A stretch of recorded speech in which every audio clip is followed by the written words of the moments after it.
মোট 8 জন থেকে তুই কত টাকা নিছিস? এবারে তো লিখা সত্যি করে রাখো, সত্যি করে রাখো। আমার তো 6,000 আমার তো চাকরি দেওয়ার কথা। আমার চাকরি কই দিলে ভাই কোম্পানি কই?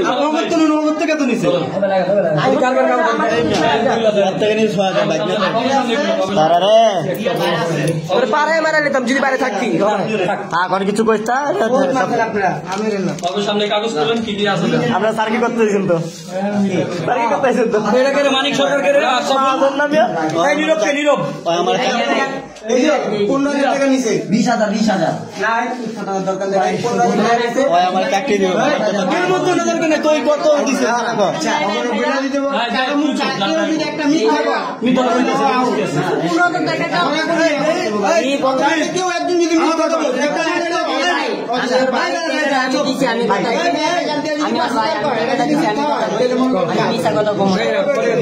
কেমনে দিচ্ছি আমি প্রথমে জয়েন করার পরে কার্ডের লেগে 700 টাকা দিচ্ছি। জয়েন করছো ভালো লাগে? হ্যাঁ। ডিউটি করছ না ডিউটি বলতে খালি আরামবাগে নিয়ে আমাকে ঘুরে ফিরে নিয়ে আইছে। কত সত্তরে? কত সত্য? কত সত্য কিনা কইস? আরামবাগে নিয়ে আম করে তখন আমরা কয়জন ছিলাম? 4 জন। আম করে ঘুরে ফিরে করে নিছে। হ্যাঁ ওই বাসে ঢোকার পরে তোর জয়েনিং লেটার দিছে তো? তারপরে পরে কইছে যে ওই দিন ডিউটিতে আসার পরে বলছে আরো 3 জন লোক লাগবে ইমার্জেন্সি। তো পরে আমার ভাই ওই যে সাব্বিরে আর মাহিমরে ওগরে জোগাড় করছি। ওগরে আইনা ওগরে আনছি। ওগো থেকেও প্রথমে ওগরে কইছে যে ওগো চুলমুল কাটান লাগবো, চেহারা ফেস কাটিং ভালো না, চাকরিতে ঝামেলা হইব। তো মানে চাকরি করতে হলে ওগো চেহারা ফেস কাটিং ভালো না, চুলমুল কাটাইয়া নিয়ে আইছি কাগজপত্র নিয়ে। কয় ওগো চাকরি হইব না। কইছে যে ভাই কইছে যে চাকরি না হইলে আমি ঘরে ভাঙচুর করলাম, কারণ আমার চুল কাটাইছে। পরে রিকোয়েস্ট করাইছি যে ভাই আমার ভাই যদি চাকরিটা না করান তাহলে তো বাসায় ঝামেলা করবো। আচ্ছা নিয়ে আও।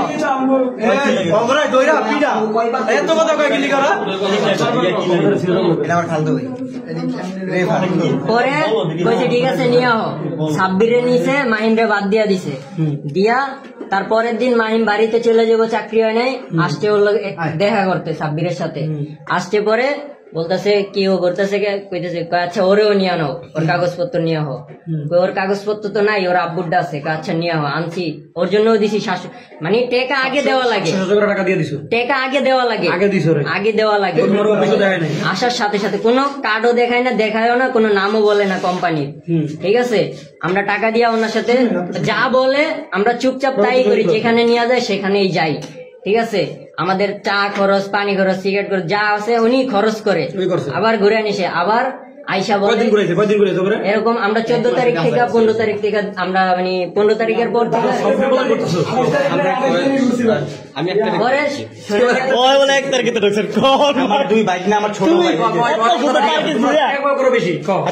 বলতেছে মানে ওনার কাছে টাকা আছে, উনি খরচ করতে পারতেছে না। এই সমস্যার জন্য 500 টাকা আইনা দাও, এই সমস্যার জন্য 1000 টাকা লাগবো।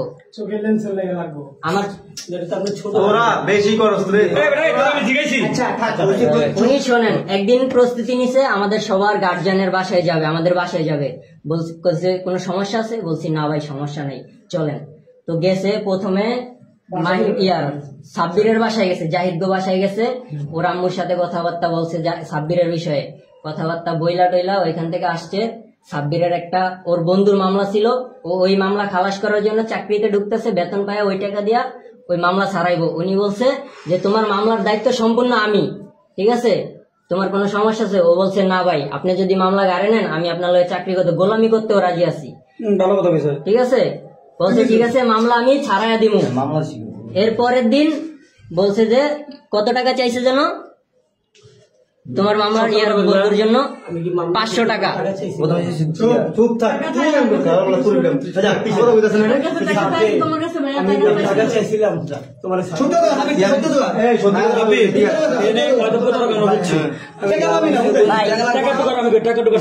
টাকা লাগবো না, পরে ধরেন যে উকিলের খরচের লেগা টাকা লাগবো 500 কইছে।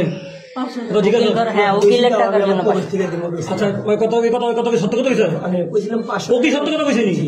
হ্যাঁ হ্যাঁ কও।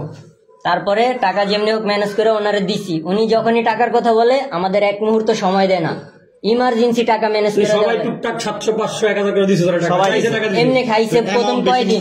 বুঝছি ভাই আমরা তারপরে আমাদের বাসায় যখন পার গেছে, করেছি ভাই শোনেন ভাই, যখন মাহিম গো বাসা সাব্বির গো বাসা দেখা করা শেষ, আসছে আমার বাসায় আইসা সবার বাসা দেখা করছস? আমার আম্মুর সাথে কি দেখা করছস? চাকরির বিষয়ে মানে গ্যারান্টি নিতে গেছি, পেশা বেশি লাগবে সমস্যা হয় তুই যে গ্যারান্টি নিতে গেছস কোম্পানি কি তোর? মানে আমি তো ছোটখাটো ছোট বাড়ানোর জন্য। আচ্ছা ঠিক আছে তুই বাড়ানা উপরে একটা রুগও নিছি, নিছস মাল কই রুমের মধ্যে মানে 1 তারিখে ঢুকানোর কথা তোর ছিল। তোর কোম্পানি তো ঢুকাবি যে আমার নিজের কাজে তো তোর নিজের কাছে ঢুকাল তো কত 700 করে নিছস কি লাগা? 700 টাকা কোনো টাকা না 700 করে নিছস কি লাগা? কোম্পানি তো তোর নিজের, কারও তোর নিজের, কারাবো নিজে বানাইতে দিতে হয়। আবার মালিক সমিতি থেকে দিতে। কোম্পানি তোর এই বাসা নিয়ে উপরে তো মালিক সমিতি নিয়ে দিবি 1 না। তারিখের থেকে আনছি, 1 তারিখে থেকে এখন তো আইসা উঠি নাই। হ্যাঁ এর আগে ওই শুধু এইগুলাই বলে। ছিলি জি ভাই, তুই তো আনমি সাথে বলছিস না কেন? ভাই খালি কসম কাটে ভাই। এক কথা বুঝান না এত তরকার তো কথা তুই যে পরে ভাই কত টাকা বুঝে হয়ে গেছে কত টাকা নিছস কো সাবির কো পরে আমি বলতেছি ভাই। ভাই বুঝে হয়ে গেছে একে একে আমি সিরিয়ালে সবারটাই বলতেছি। আমার আম্মুর সাথে কথাবার্তা বইলা পরে জিজ্ঞাসা করছে আমার ছোট ভাইকে, আমরা ভাই ভাই কয়জন, ঠিক আছে। বলার পরে বলছে আপনার ছোট ভাই কি করে, বলছে যে মুদি দোকানে কাজ করে। উনি বলছে এই টাকায় কি হয়, কয় টাকা বেতন পায়, ঠিক আছে। আমি ভালো জায়গায়, যে জায়গায় রাব্বির বাইরে কাজে দিছে ওই জায়গায় আমার ভাইরেও দিবে। 23,500 প্রথম স্যালারি ধরবে ওদের ড্রেস আপের জন্য, মানে উনি যেভাবে বলছে আমি সেভাবে বলতেছি। ওদের